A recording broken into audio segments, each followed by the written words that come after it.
Заразите повеќе не се само закана. Скопје го има првиот случај што го вклучува здравствениот аларм.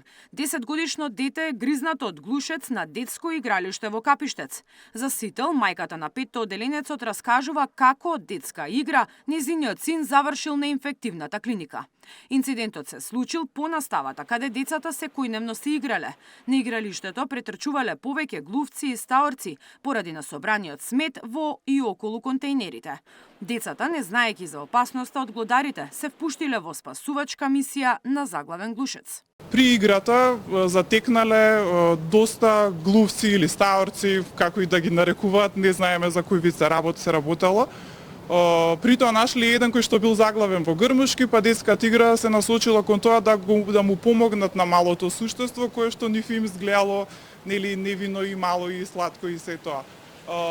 При спасувањето, обидот за спасување, моето дете било гризнато за средниот прст на десната рака, при што цел крвав се обрати кај мене за помош. Откако ми беше објаснета ситуацијата, се обратив до матичните доктори кои што досега и не биле затекнати од ваква ситуација. Тие ме упатија на инфективната клиника.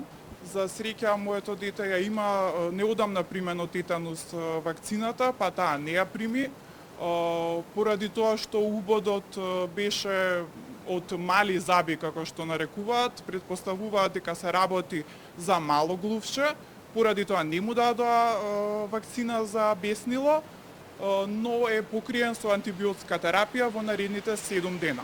Загрижената мајка апелира до институциите посериозно да пристапат на проблемот за да се спречат слични инциденти и зарази. Овие неколку дена, па да не кажам и повеќе недели, е преплавено во ѓубре.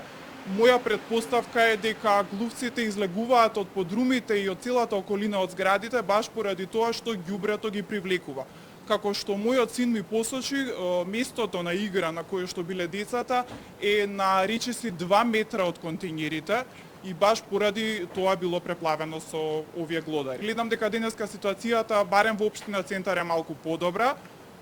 Се надевам дека и другите општини ќе се исчистат така за да нема уште вакви инциденти. Нечистењето на ѓубрето во Скопје стана предмет и на истражните органи. Обвинителството од вчера издаде наредба за истражување на евентуално кривично дело во ЈП Комунална хигиена. Полицијата веќе прибавила документација од просториите на Комунална и од просториите на актуелната градоначалничка на Скопје.